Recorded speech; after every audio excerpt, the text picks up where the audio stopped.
Hey Fix listeners, I want to take a minute to give you all an update on our DPO, Smile Now Dental Group. In case you haven't heard, we've been opening up locations all across the country for doctors just like yourselves. We started several offices this year to show proof of concept, and it's been off to the races ever since. So, if you're looking for an equitable partnership opportunity where you can have a profitable business that supports you doing full arch, I'd love to hear from you. We're looking to add several locations in the next year and want to offer the training and support necessary to make one of those yours. If you'd like to learn more, you can go ahead and hit me up on Instagram at Dr. Tyler J. Tolbert, or shoot me an email at tyler@smilenowdentalgroup.com and say hey. Now, without further ado, let's get back to the show. My name is Dr. Tyler Tolbert. And I'm Dr. Soren Poppy, And you're listening to the Fix Podcast. your source for all things implant dentistry. I'll tell you that whenever anybody mentions like, hey, what's the course that you'd recommend going to for implants? I mean, we recommend it, but everybody recommends it. It's like, hey, Pathway, you can get to Fast Track. Like that is the place to go if you want to like start placing implants. So you guys have done such an excellent job with not only marketing yourself in that space, but also creating that environment where when people go, they have a good time. Doesn't matter what their background was. They feel like they, learn a lot from it, and they don't feel like judged by, I feel like you go to a lot of full arch courses, and the first thing they ask is, how many arches do you do currently? Or like, how many implants do you place? And it turns into this kind of like hierarchy type of thing. But in the reality is like, people are coming to Pathway because they probably don't have a ton of surgical experience, or if they do have a good amount of surgical experience, they're just looking for a good, solid, basic education on placing implants because they want to provide that to their patients. They want to provide a solution that the patient doesn't need to get that bridge and, prep two virgin teeth that probably will last for a really long time or whatever it is. But I feel like so many dentists, especially in rural environments, they just don't have anything like that near them. So it's really cool that you're able to create that.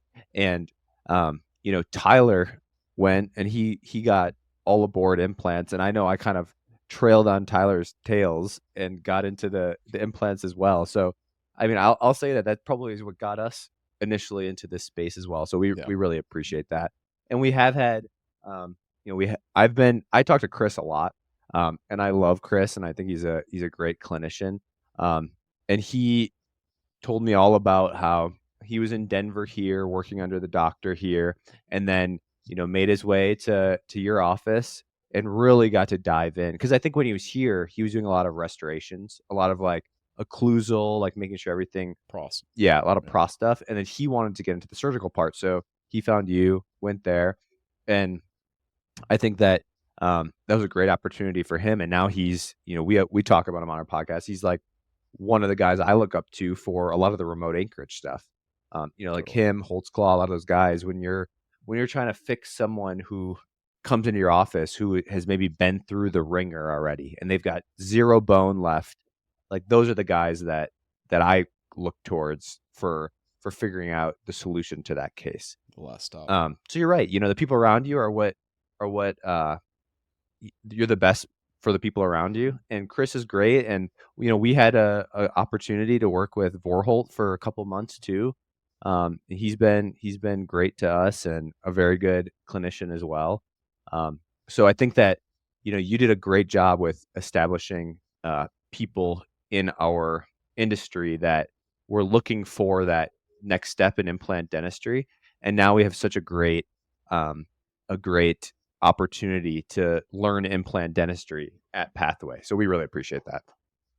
Well, I appreciate that, but those things, those things mean the world to me because, I couldn't be any more proud of, like a Chris Barrett.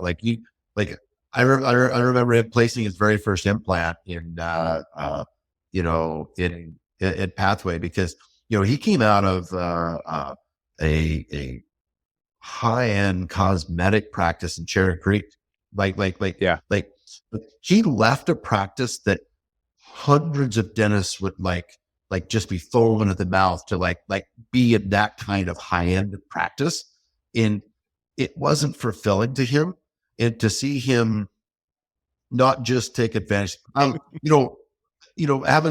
seeing Chris placed his first implant to having a conversation about like, he's like, man, I think I'm gonna go learn how to do like the zygos and teres. And I'm just like, oh, like go do it. Tell me how it is. Cause like, I'm not 100% sure I'm not interested in it. I said, but, in like, he came back and like, it was like through another log on fire, right? Like it was getting him up and like going in the day and like, and he's the most even keeled human on the planet. Uh-huh. Like he's unrattled. Like you can't rattle him.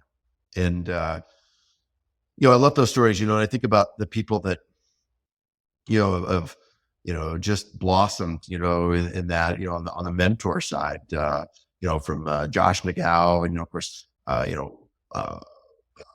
Wade, Wade was, good when he came in, and, all the people. And then there's, I don't know if you guys know who Tommy Graff is.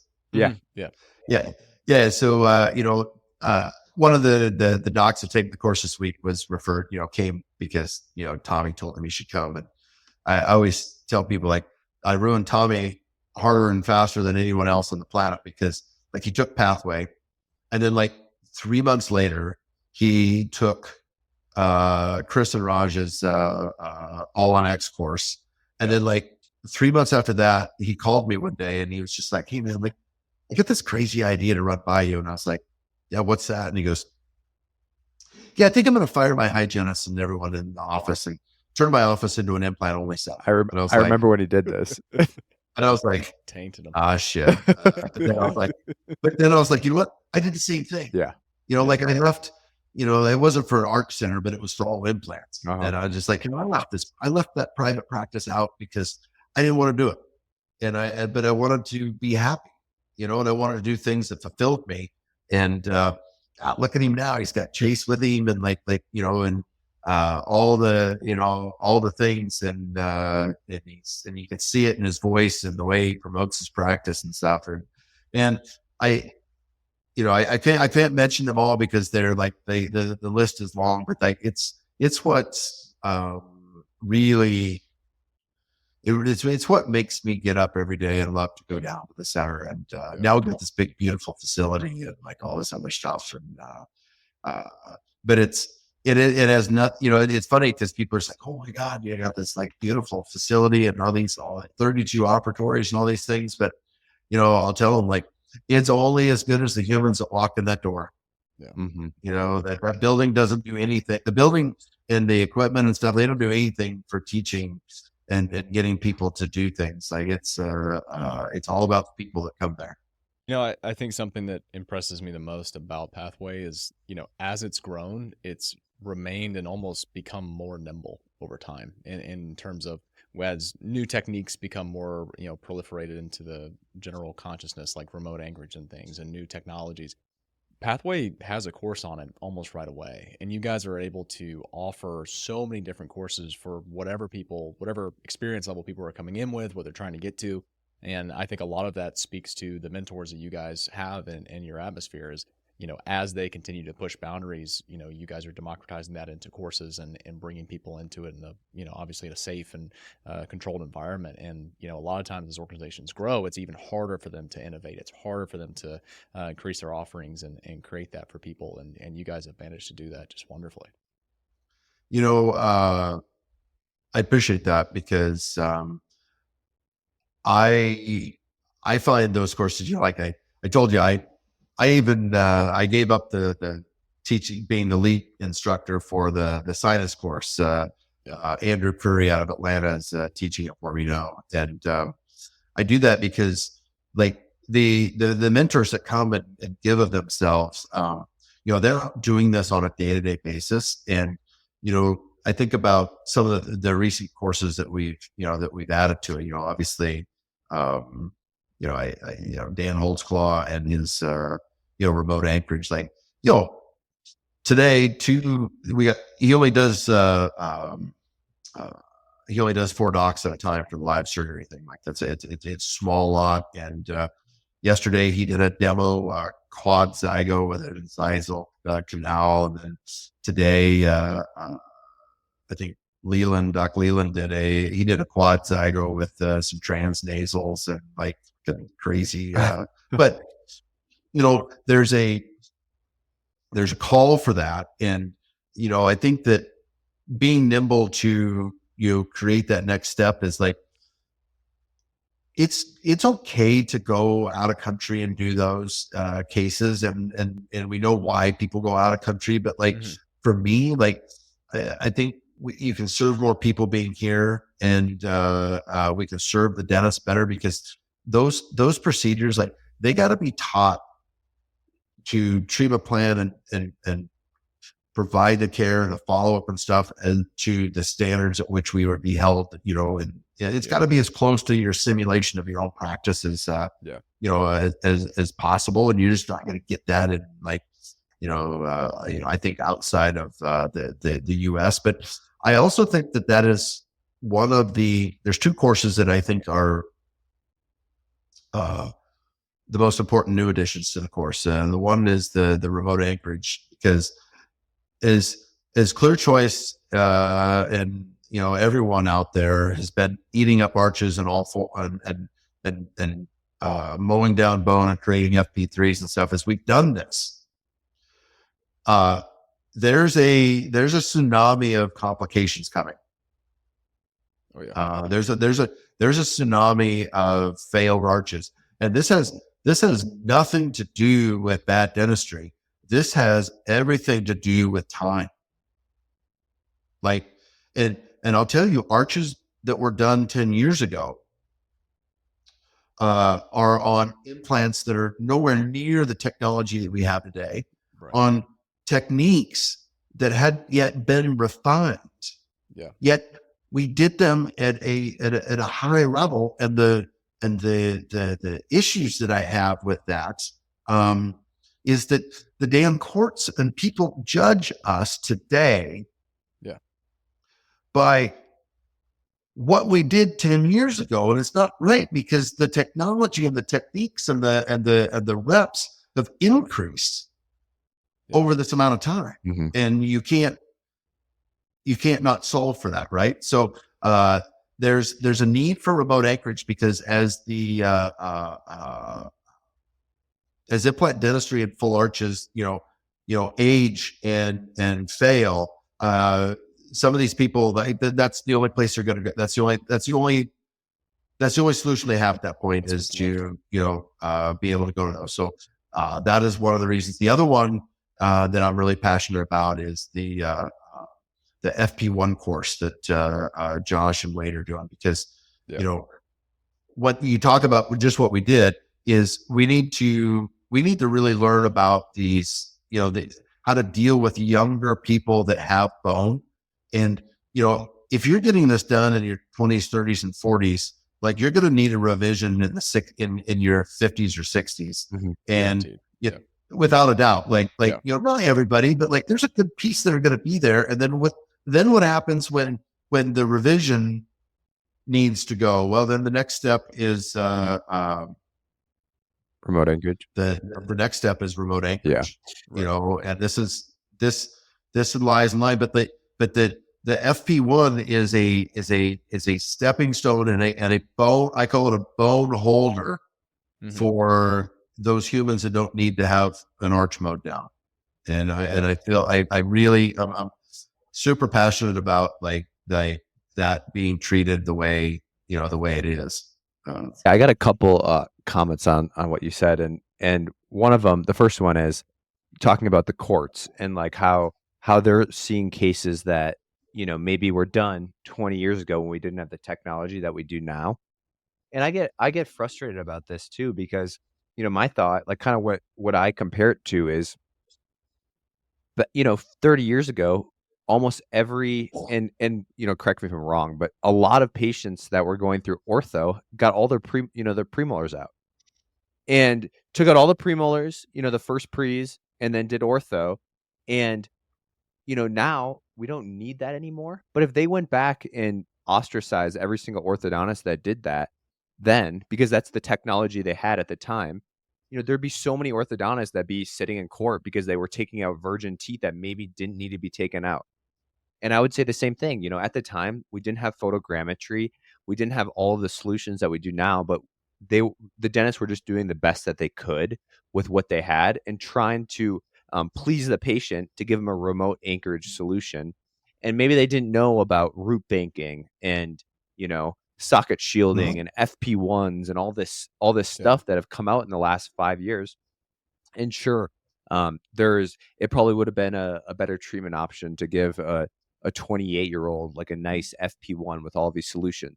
But at the time, that technology wasn't out. And the only thing that they had was an FP3 prosthetic, and it was either that or a denture.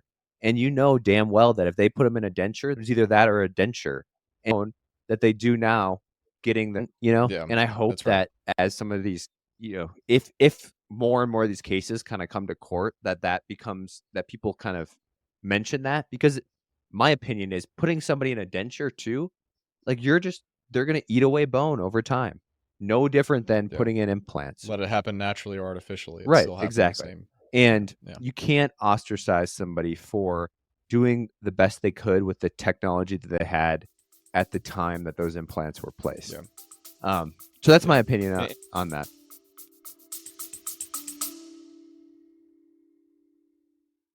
Hey guys, I just want to take a beat to talk about one of our sponsors, SIN360, specifically their full arch digital workflow. Here at the Fix Podcast, we've been using SIN for about 2 years, and one of our favorite integrations from this workflow is the Micron Mapper. Photogrammetry is an absolutely pivotal technology that has changed the way full arch is being done. It's allowing us to capture implant scans in under 5 seconds with micron level accuracy that's beating any type of scannable verification jig or analog verification jig, what have you, and it's able to do it in under 5 seconds. And guys, SIN360 is absolutely giving this thing away right now for $699 a month for 39 months with 0% financing. Think about that, $699 per month. That's about the cost of an analog conversion or fabricating an analog verification jig, or maybe even just a scannable verification jig. So I highly, highly, highly recommend you try this out. It's one of the most pivotal investments that you can make in a full arch digitally capable practice. To learn more, visit sin360.us/thefixpodcast and get yourself a Micron Mapper today. Well, your opinion is not wrong, and we live in a world where you can sue anyone for anything, which is like whatever, But we need to, and I was me and my generation were guilty of when for implants, literally 27 years ago when I started doing this, nobody really believed in them. You didn't have long track records, didn't have long studies on them, things like that. They were just starting to get, kind of mainstream. But no school was teaching it when I was going through there, and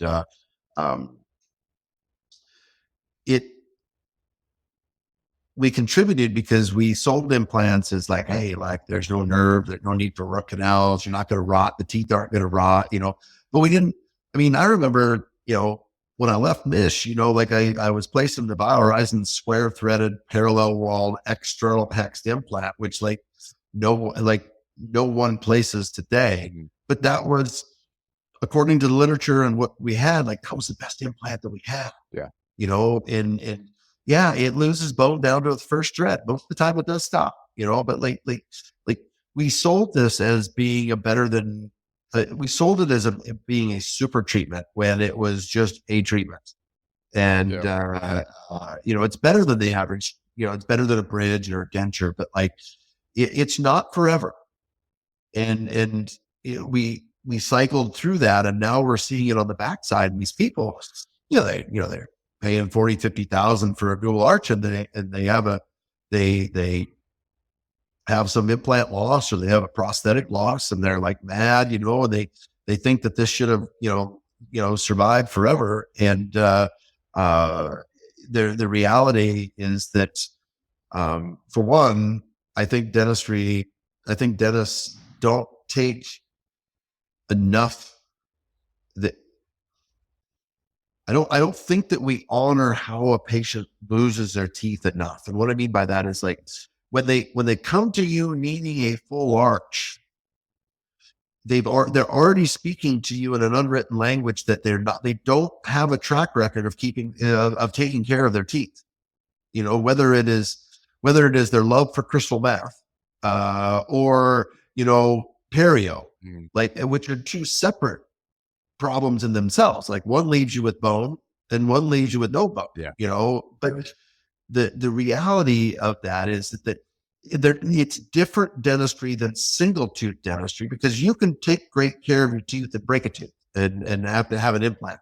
And those of us that are in the arch world, not all of these patients are going to be like, just because they can afford to fix them doesn't mean they're going to take care of them. Doesn't mean they're going to do any of the things that we ask them to do. And when we take that into consideration, we've got to understand that a certain population of those dentists, of those patients, we're going to have some bone loss. We're going to have periimplantitis, and ultimately we're going to have revisions and things, because they're just not going to do. And we also don't take into account enough, I think, that the patients sometimes are not good hosts. Mm-hmm. The older they get, the worse we heal. Like there's lots of things there along the way. So Health issues, diabetics, maybe, all different for reasons. sure. I tell this story, and I don't mind. Like, we talk about health histories, and like you mentioned diabetes. Well, like, it's fine, but like, so many people in America don't even know they're diabetic, and when they don't check the box, you can be what I think to look fairly healthy and be a raging diabetic, and fool everybody, because as dentists, like, we really, I mean, I love the health history with all no answers. I mean, it's, I don't have to think about it, right? But now I think more about that, because I was like, okay, I'm going to correlate, like, okay, this person's in their 50s. They put all no answers down. I'm guaranteeing, or I'm thinking about the patient. Maybe they've never even been to the physician. So their no answers are truthful to them, but not necessarily the reality. And I'm going to give you a case in point, in that in January of 23, when I went to the Mayo for my executive health that I go to every year, my hemoglobin A1C was 9.7. But you know what? I got up and went to work every day, and I didn't think I felt bad. Then today, for coming up on 2 years, I've got a continuous glucose monitor on my arm. And in January of 24, I had it down to 7.6. And then in July of 24, I was at 6.7. And then Monday was my 3-month check, and I'm at 6.6. That's great. Yeah. And, so, and I say this because I didn't have any of the other symptoms. Like I didn't get up in the middle of the night and pee, I brushed my teeth every day, so they weren't bleeding, like all these things. Right. But like, I was headed the wrong direction, so like, I lost 37 pounds, and I did all this stuff. And my point of that is, it's like so many of our patients don't know. Yeah. Because they don't go. And it's so important to implant dentistry is to understand that, because as we get into the arches, we're dealing with older people. Mm-hmm. Like we get some of those young ones we were talking about, FP1s and things, but the vast majority of the patients that we see, I don't know, what do you guys think? They're over 50 probably, right? Oh yeah. Yep. I would say Usually, yeah. Yeah, I would say, we do arches in patients less than 50, but a majority of my patients, I would say, are 50 plus for sure. And I agree, it just is part of our population, the population that's coming in that need all their teeth removed. Typically, the reason that they need all their teeth removed is because they haven't gone to the dentist probably as much. I mean, there's a lot of reasons, right? But one of the reasons is maybe they haven't gone to the dentist as much as they should have. So I think you're spot on in the fact that, it's probably good if they're not going to the dentist as much as they should have, maybe they also aren't going to their physician as much as they should have. So when that patient comes back and they have a couple failed implants, it's probably, good to get a blood panel, make sure they go in and see their PCP and ensure that they're healthy. And those are the reasons why you can probably figure out the reason those implants failed. But it is, and I think that it's difficult, right? As a provider too, because you have a patient that's coming in looking for a solution, and maybe they've got a ton of infections going on, and you want to provide that solution to them, and the best one you can offer is something fixed. But if they go through their whole physician care, that it might be 6 months down the line before they can get that done. So it's tough, right? Like, it's like, okay, do we fix the teeth first, or do we fix? That's actually, it brings up something interesting. I was at the ICOI. Well, we were both at the ICOI recently, and a doc that was a fan of the show had come up to me, and he talked about how on one of his patients they had some undiagnosed condition, and he'd done a full arch on them, and all of them had failed. And now he's like, well, now I do a blood panel on all my patients, and I'm like, that's great. And he was like, are you not doing that? And I'm like, well, no, I'm not. Even though in theory that sounds like a great idea, and I'm sure that over time I would reduce failures and things like that. Got a lot of patients that if I tell them that they gotta go get a blood panel and we gotta see different specialists and we gotta make sure all this is going, they're never coming back to me. And it's not just about keeping the business going. It's about, like, this patient needs some sort of intervention, and most of the time, that blood panel could come in handy, but most of the time these things do go well. So it's this question of, like, do I want to take every single precaution possible to catch all of those things? Or is that going to now become a barrier to treatment for people? I really don't have a great answer for that, but it brings up an interesting question. I actually think the answer lies somewhere in between. And here's why I think that is. I think what we could do. I agree with you. Like, if every patient that walked in the door that needed a full arch, and you said, hey, listen, like, you got to get over to your PCP and, like, get a physical exam and a blood panel and stuff. Like, yeah, we'll do far less of them. Would it make healthier candidates to have the data and stuff? Yes, for sure. Yeah. But I think that there's things that we can do. I think there's things we can do, and I think it's because I think it's how we become a better detective. And I think it's like going through the health history and being more Jacques Cousteau, right? Like asking more questions about as we get through there, and it's just like, hey, like, tell me about when last time you went to a physician. Oh, you haven't been. Like, okay, like, well, tell me about how you feel. Like, have you ever had your blood pressure checked? Because we just took it and it's a little bit high, like, we're just trying to, I want to know if that's average, or you're just, nervous because you're here. And, someone asked me, like, well, how do you know if they're titanium out? They're sensitive to titanium. And I was like, oh, you could do the Melissa assay test, and that. It's the same thing. If I sent every single person for an implant for a Melissa test, A, it's expensive, and B, I'm going to lose most of those implants because they're not going to go. But what about deep diving? Like, hey, Mr. Jones, like, I see that you had your knee and your hip replaced. Yeah. Well, like, how'd you heal? Right? Like, how'd that go? Oh man, like, I had no problems. I was up on it, and I said, well, how old are they? Well, they're 5 or 6 years old. You had any issues? No, like, I haven't. Well, listen, you just got a small snapshot of the patient's not titanium sensitive. No way. But what if the patient says, I've had my hip redone a couple times, and I'm probably going to have it done to my knee, because, like, listen, that might be your clue, right? Like, that's your breadcrumb to, wait a minute. Like they're not taking to this prosthesis well. They've had multiple problems, which is not uncommon. And if they have, like, who's to say it's not the middle? And all I'm saying is, like, maybe that's worth the deep dive, and maybe that's worth the assay test to do it.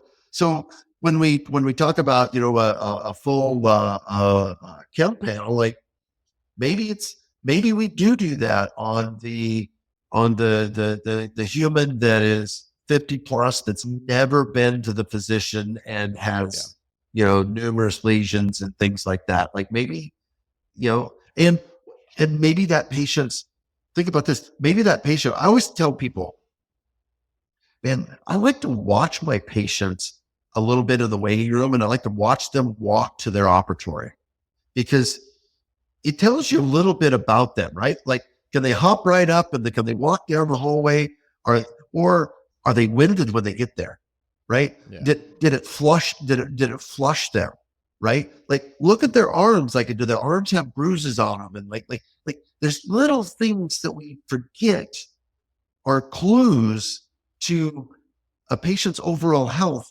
that may lead us to that. You know what? I think this one, like before we spend $50,000, and I've done this, and I preference it with, doc, or patient, Mr. Jones, have you bought a $50,000 car before? Well, today, I mean, that's actually kind of an average price car. Yeah. So like, That's a Honda Accord nowadays. We were talking about. Pretty right? So like, Yeah. so if you bought tell me, like, if you bought a $50,000 car, like, you're going to kick the tires and take it for a test drive and look around and that, Mr. Jones, I think we need to do the same thing with here, because, before you spend 50 grand, like we need to put it up. We need to put it up on the hoist and take a look at the drivetrain and take a look at the tires and make sure that what you're paying for will get you down the road a ways. And I always like car analogies. The reason I like car analogies is everyone has one. Mm-hmm. And the assumption of owning a car is that, yeah, you're going to need to change the oil and change the tires periodically. Like, they're not maintenance free. The Tesla makes it a little less maintenance, but they're generally maintenance free. Yeah. They're not maintenance free. So the analogy works, like, hey, like, it's the same thing I do with when people, balk at. One of the things I do with my full arch patients is I think, hey, listen, if you're not committed to spending $1,000 a year with me for the rest of your life, I'm not committed to doing your work. They're like, what do you mean? I was like, well, like, it's like your car. Like, would you buy a $50,000 car and then be like, you know what, I'm not putting another dime in this damn thing. I'm going to run it till the wheels fall off and the oil's empty and the radiator's empty. And the answer is no. But yet you not coming in for your maintenance is no different than there's zero difference between that and running your car out of oil. And they get it because that analogy works for almost every human on the planet. So I don't know if that made any sense or not. No, it absolutely did. And I actually love that analogy. I'm definitely going to use it, because you're right. When a patient comes in and they look a little bit, you can tell, like, they look a little like they probably should see their doctor.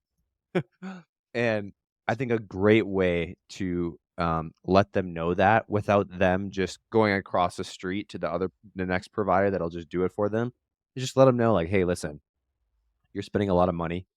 This is a big investment for you. If you're going to spend this amount of money, we want to make sure it works. And I don't want you to have to do this twice. So in order to do that, like, let's at least get a checkup for you. And a good way to put it to them to make them understand is probably something like that. Like, what's another big investment you made? How did you prep yourself for that investment before doing it to make sure it was a good investment? And let's do the same thing for you here. And I think that by telling them that you're not doing it because you're trying to be a stickler or anything like that, you just do it because you care, because you don't want them to lose more money in the future. That'll go a really long way for those patients, because they probably don't have enough money to get it twice. So let's make sure that they don't have to, right? Or let's make sure they don't go through 8 months of implants before doing all that stuff and then having to do it again, because that's a year of their life, right? Wow. Yeah. And you're, those things are so, I think those things are so accurate, because I always use a line, I use a line to all my patients that I truly do believe in. And that is, when I'm talking to the patients about, whatever it is, whether I really need them to do a chem panel, or, I want them to consider this treatment. I will tell them and say, listen, I would never do anything to you that I wouldn't want done to myself. Like, my commitment to you is, like, I will never provide a treatment for you that I would not have done to myself in that situation. And in this situation, knowing what I know, I need more information. And that's for, that's for you to get a quality product that can have some kind of resemblance of function and longevity. And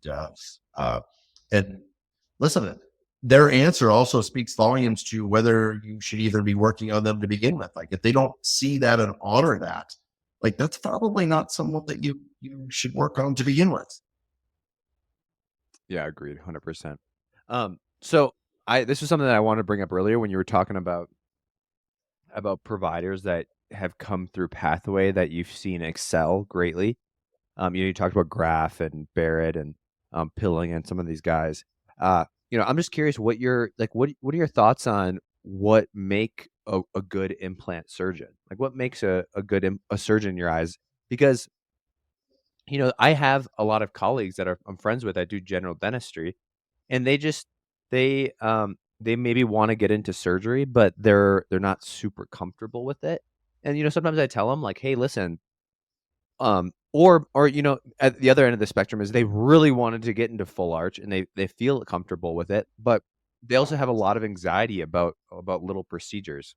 And at least my opinion is, I think it's important to, especially when you're getting to full arch, to kind of be able to manage some of those problems, because there are going to be issues that come up when you're in surgery. And I'm just curious, like, what your thoughts are on like what makes a good provider that can do these big surgical procedures well. There are, we've trained a lot of doctors through here, and I've seen docs come through here that are in that kind of like, I want to do more surgery, but I don't really know how. And, they take out a bunch of teeth here, and sometimes the light bulb flicks and there's like, shit, I just needed to be taught how to luxate teeth and how to take things out, up breaking buccal plates, and, suturing sometimes is the barrier of entry to people because they just like you don't get it in dental school, right? Yeah. And then you also see, and then some of them contribute, some of them, they thrive in it. And then some will be like, we've had people, we have a high 90% success rate that goes and places implants, when they get home. But there are docs there's docs that didn't love it, Mm-hmm. and they go back home. But you know what they did, what they will tell you, and some of them are still great friends of mine. And they'll tell you like, what I learned was I learned how to be a better referring doc to my specialists. Mm-hmm. I learned that instead of writing off my script to my surgeon or my periodontist, put an implant at tooth number 30, I learned from you that like, hey, listen, I'd like you to use a BioHorizon implant, and I'd like to have it sized where we have at least 1.5 millimeters of buccal plate on the crest of the bone, and I need the implant to be centered mesial distally and parallel to the contact points because the final restoration is a screw-retained crown. And I was like, that kind of took me back for a minute, and I was just like, yeah, right. Like you'll get better product back by being educated and be able to ask for what you want instead of just being like, hey, you just replace 30 with an implant. Well, so it's off. And you go to the surgeon, just get, well, just put a custom abutment on it. You can make some average around, like it takes them off the hook. But what I think is the profile of it is, I think someone that's looking to be challenged more in their career. And I think surgery is that a little mystical, for the dental student, like every school is different. Like some get it, a lot of it in schools that don't have surgery residencies get the docs get to do more of them in undergrad. Yeah, absolutely. In dental school. Schools that have an oral surgery program in the building don't get to do very many. Yep. They get the same endo and perio and all the all the other things. So I think surgery becomes a little mystical, and the only way to get better at it is through reps. And I think that the profile of the the implantologist is that of, I need to be challenged I need to be challenged mentally and physically to treat the patients, and fillings and crowns aren't doing that for me. Does that make sense to you guys? Like Yeah. I think it does. it's interesting you bring that up, because I thought about that profile, and that's the best way I could describe it. Yeah, I think Well, I think it's kind of goes back to when you were talking about Barrett earlier, when he first told you he wanted to go and do Terry's and Zygos, and then all of a sudden he was just jazzed. Like that just gave him energy and he just went after it. And it's always that kind of next challenge. And I think Soren and I have talked about this before, because a lot of our training has been just like, we kind of been in the same cadence and advancing ourselves. And gone to all the same courses, is, we're always saying, okay, well, once I'm competent with doing this, I think that's probably where I'm going to kind of like stop. Like that's going to be like that. This is what I do. Yeah. This is my box. This is what I do in full arch. Like I'm not going to go do all that crazy stuff. But then as we get comfortable and as these things become more pedestrian, we kind of start asking ourselves, well, what if we just did like 1 or 2 cases, or what if we just went to this course? And then before we know it, like that's giving us energy, and we're chasing after that. And I think what you just identified is spot on. Yeah, it's the progression of the human, right? And like, are you is dentistry your passion? What I do know, I don't know anyone that gets into implant dentistry that dentistry is not their passion.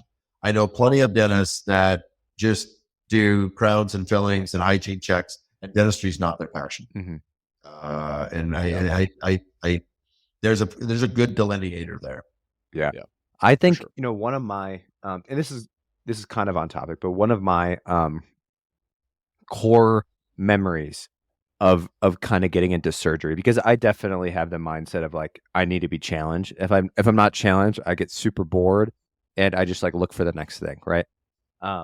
And I always wanted to get into surgery, and I was doing a good job in school. I was getting a lot of reps and stuff like that. But one of my core memories that was kind of a gold nugget for me, that hopefully, some people listening that maybe are dental students or whatever it is might take a lot out of, was I remember I was working under an oral surgeon as a mentor for a year, and I was really blessed to have this opportunity.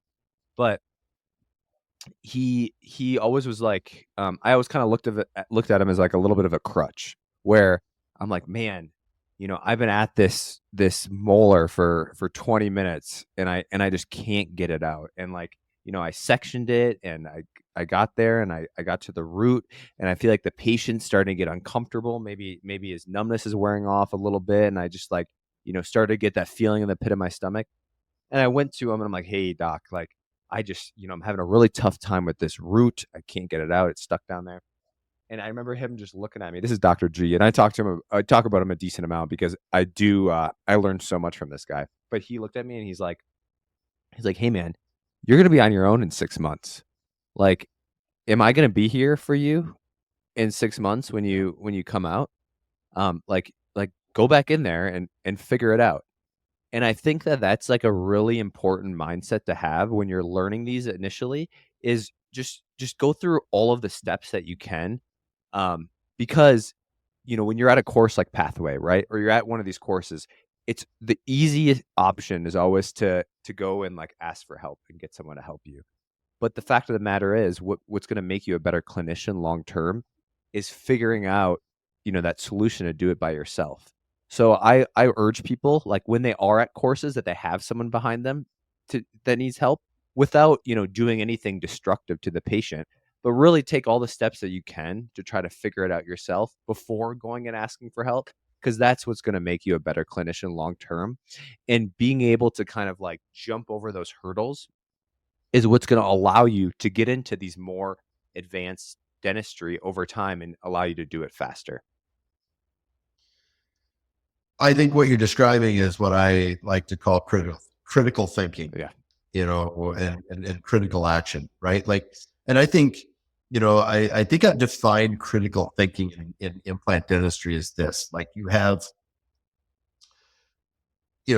science based, right? Like science says we should do this. Literature shows we should do this. This is the technique that we should do this. But then the other half of it is fucking common sense. Like, should we do this? Is the patient healthy enough for this? Or do I have the skill set to do this?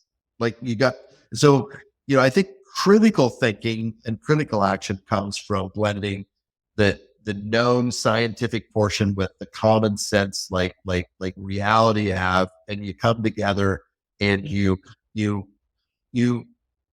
exercise something that I think is being lost in society, right?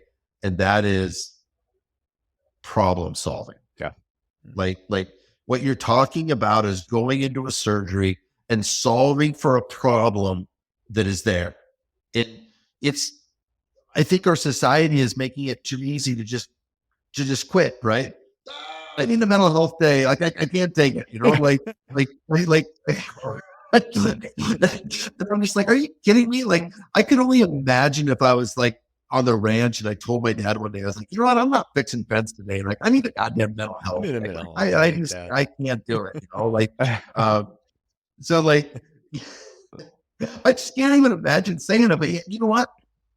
I bet at the clinic here, there once a week, someone calls out because they're looking for a mental health day, and I'm just like, help me with this because I'm struggling with it, and it's about like looking at a problem using logic and common sense and critical thinking and problem solving abilities to just solve for it. And sometimes like, okay, I sectioned this and it's still not rolling out. Like, why is it not rolling out? Well, it's still hung up. Yeah. Okay. Like where is it hung up at?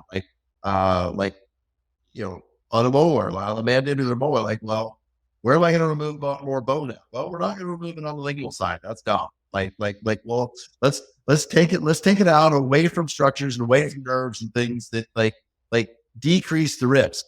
That's critical thinking, problem solving. And to your point, as a young dentist, the best medicine is to just stand in there and do it, because you're going to learn what works. And after a while, you're going to be like, you'll learn after a while. Like you see that scenario on a panel or a CBCT, and you're just like, you know what? Every time I've taken a molar out that looks like that, it's taken me an hour. It's taken me an hour to earn $275. And for that tooth right there, that some bitch is going to the surgeon because I can't make any money on that. Yep. Yeah. Learning. I mean, that's how I look at third molars today. Yeah, but if someone's in the clinic and they need their thirds out, I just look at it and it's like, it's not that I can't do it, but it's like, is it worth my time? And is it worth my post-operative potential complications in time to do that? It's a liability. And if it's not, then punt. Here's your referral card. Yep. Learn to overcome obstacles, and that'll also help you become, like you were mentioning earlier, a better referring doctor, right? Yeah. Like I remember in Rapid City, people are just like, oh, I bet the oral surgeons, hate you for doing implants. So it's like, well, I actually, when I left there, I actually don't think that they did, because I did a good job with them. Did I have implants that had issues? For sure. Like all the things we already talked about. But I think what they came to dislike more about me was when they got a referral from me, they were going to have to work. Yeah. They're like, oh shit. Justin sent me a tooth. If Moody sends you a tooth, I'm going to tell you it's one of three things.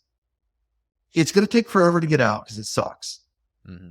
The patient's either batshit crazy and he doesn't want to see them, or they're sick as hell. Yeah. It's one of those. It's one of those three things.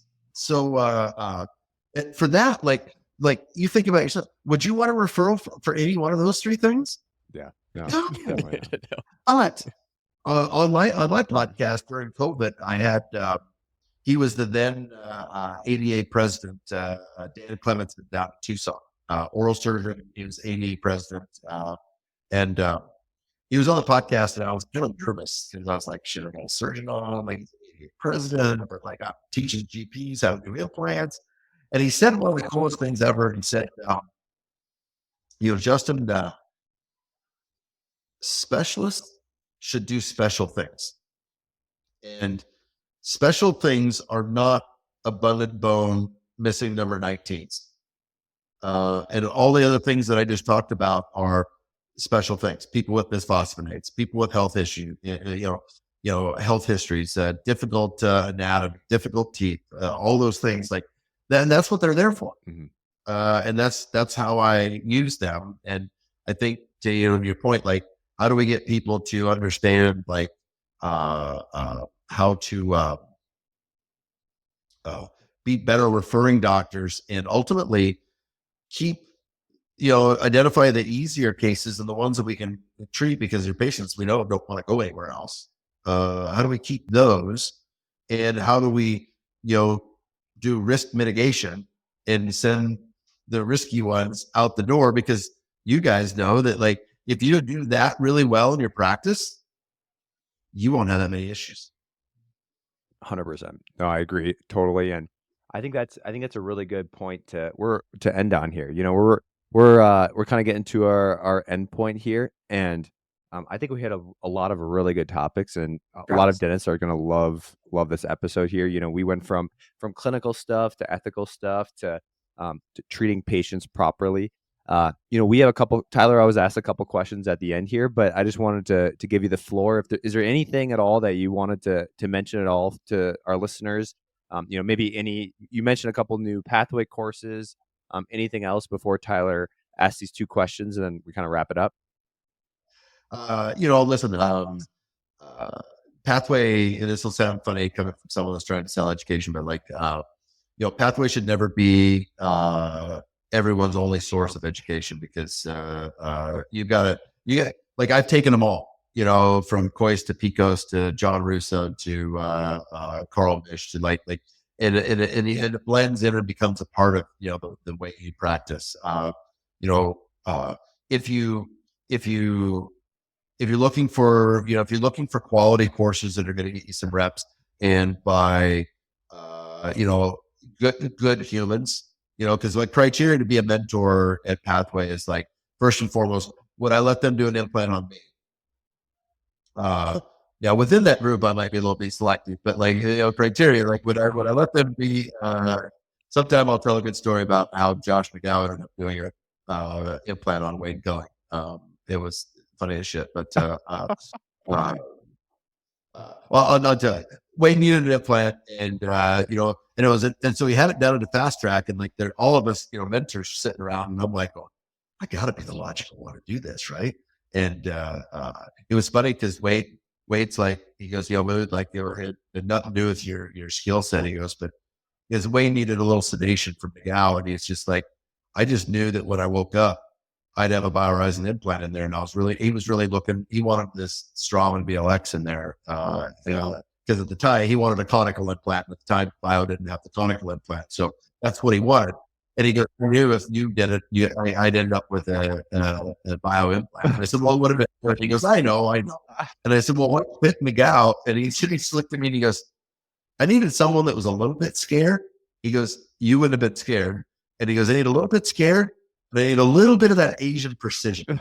And I was like, oh my God. Like, it was so funny. Like, it was good.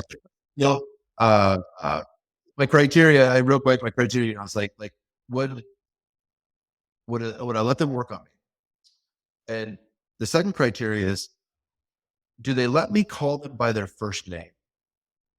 And this is important to me, because if you're going to mentor someone and be a mentor to them, it's not like, when we come mentor here, it's not about showing these doctors how good you are.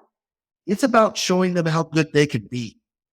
And there's a huge difference in that. And the differentiator in there is ego.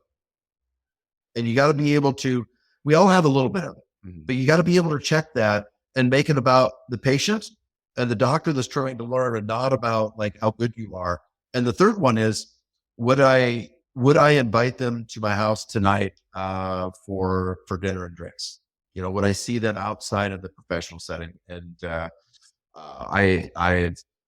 and you know what? We've had mentors that have come into our lives and left our lives for various reasons, but like, those criteria, hold true. So, if someone's looking to get, in that environment, like, we'd love to help them. If there's a course that we don't offer and someone is like, wondering where, what it is, like, man, I'd help them find the right course. Like, it's about making the doctor better, not about anything else. The answer is really simple. I wouldn't do anything different. And the answer is this: if I do one thing different, the three of us aren't talking today. Yep. Because if you go back in time and you change anything that you would do, you alter the course of the history and the course of your future, and you would not be where you are today. So you could look back and say, yeah, I would have rather done this, like, really would have done that. Like, listen, I had a guy that wanted to pay me an arch in Bitcoin when it was like, $150 a Bitcoin. And I was like, that's the dumbest shit I've ever heard of. Like, I'm not taking that. I don't even understand it. So, like, I passed on, right? Like, that could have been $1 million arch. That could have been the most expensive arch in the history of 100%. industry, right? Maybe more than $1 million. I know, right? So for me, I wouldn't change a thing. I wouldn't change a thing because I love where I'm at. Good. God, I hope I wouldn't have gotten that back.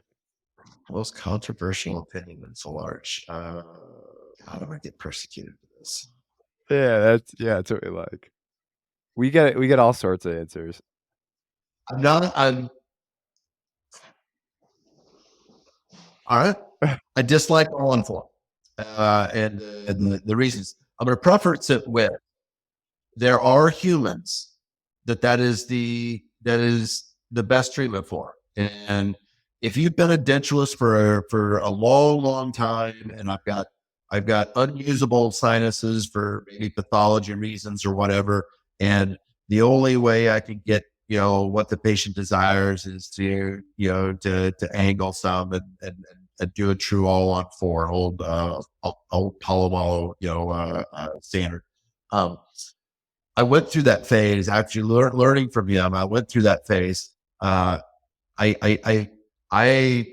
People call me, oh, you're just old school Mish style. Like, well, I still like 6 implants, and I like 6 vertical implants. Implants still perform well when loaded down the long axis of the implant. That's science over here, right? But I like 6 for this reason, and it'll make more sense when you've been doing this for 15 or 20 years. And that is, the loss of any one implant in an all-on-4 is sometimes catastrophic, but at a minimum, a giant pain in the ass.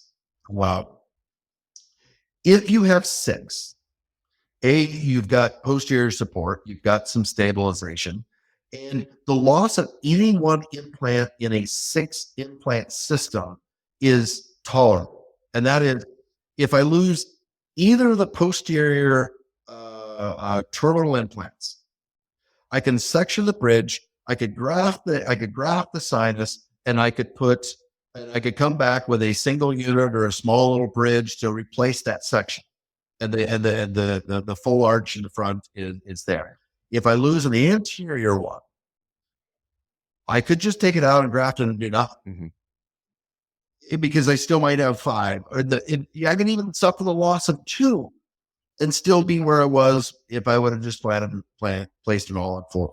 And for me, that controversial thing is on like hundreds of arches of older technology. And I do that. A little disclaimer: I think that the technology and some things that we have to do today are better than when I was doing a lot of arches. But at the same time, true risk mitigation is I still like 6 of them up and down, and they look sexy as hell on that picket fence looks sexy as hell on a post-op pano, and that's my story. Well, I will tell you that going off of that, our motto at our company, Smile Now, is more than 4. So when we go in for an arch, more than 4 every time. Typically, that for us, that means remote anchorage, pterygoids, traditional on 4 on the front, retroframing on the back with the angled. But I agree 100% with everything that you said as far as it's a pain in the ass to lose a single implant in a standard all-on-4 configuration. And that's why we love to tell patients that more than 4, if we can do it for you, you're going to be much happier long term. Yeah. I know. Hey, listen, I'm going to add one little thing on that, and that is, when I was doing, arches and rapid in the clinic, zygos and teres really weren't like an option. And there wasn't any place to go do it, and having, having Dan Holtzclaw as, one of my dear friends, and having taken his course here and learned I think differently about before I met Dan and stuff, I was you build the sinuses, you drop them in vertically, and there's still cases that call for that. Because someone asked me that day, well, why would we even do a sinus anymore? You just do some teres and some things. And I said, imagine this scenario, and I'll challenge you guys for this. Patient comes in, can't afford, just absolutely can't afford, can't qualify for a loan to do the full arch as it is.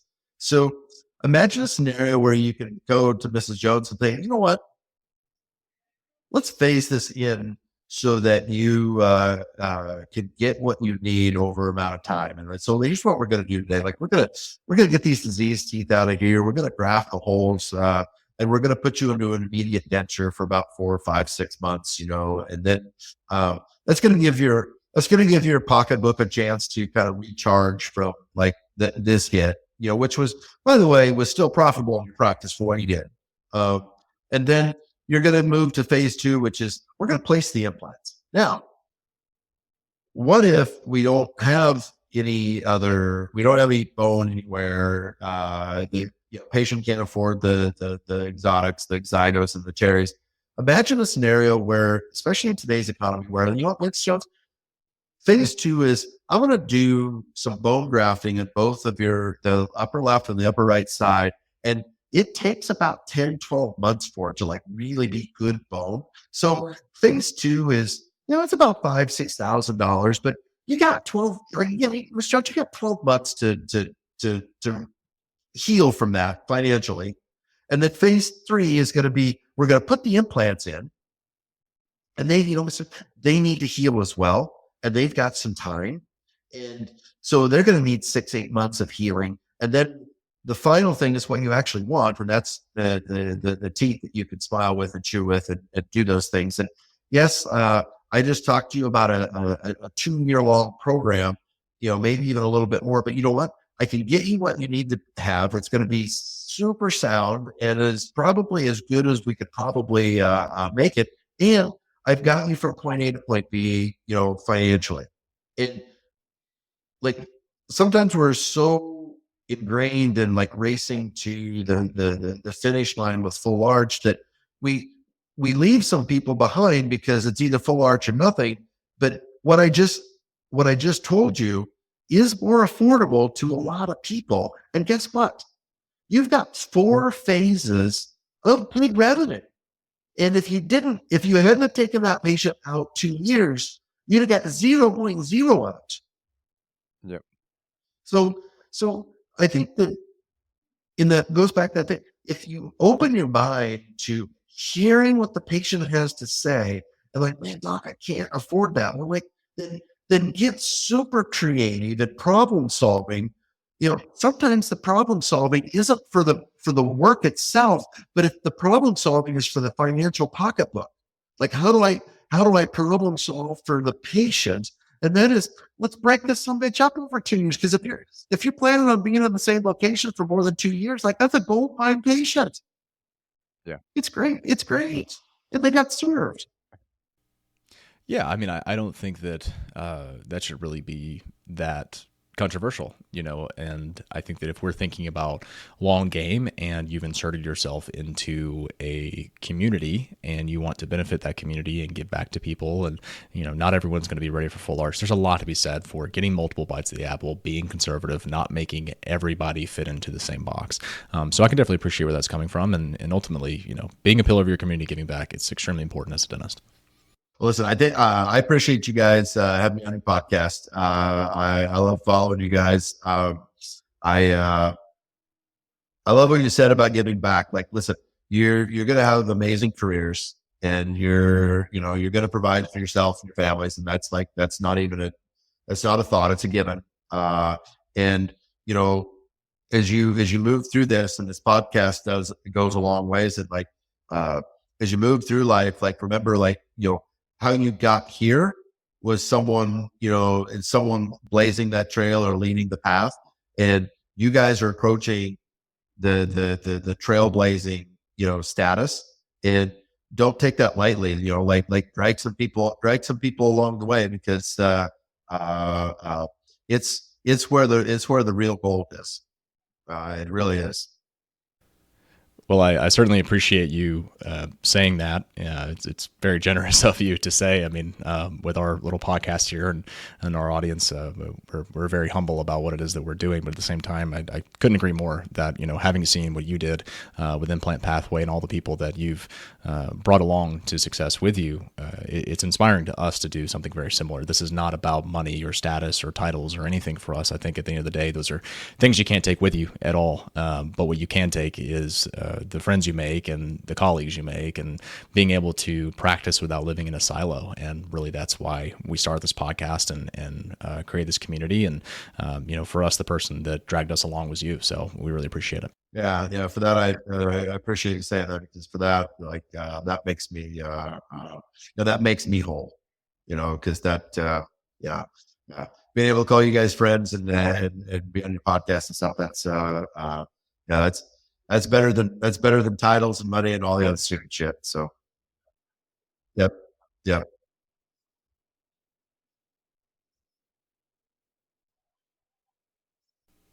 Well, we couldn't agree more on that. And, I think on this show, we talk so much about clinical and techniques and all the pedantic aspects of what we do. But at the end of the day, we're all here and listening to the show because we think about our own careers and our legacies, the impacts that we make with our colleagues and with our patients as well. And there's just so much to say for what you've contributed to the field of implantology, all the people that you've inspired to be doing this. And, you're one of those forefathers, so to speak, that's led to things like this existing. So I think we've asked far too much of your time, and really appreciate you coming on. And hopefully we'll get you back on the show again some other time to talk again about, whatever other beautiful way that you've impacted our industry has been. So again, thank you so much for coming on, and we hope the audience enjoyed as much as we did.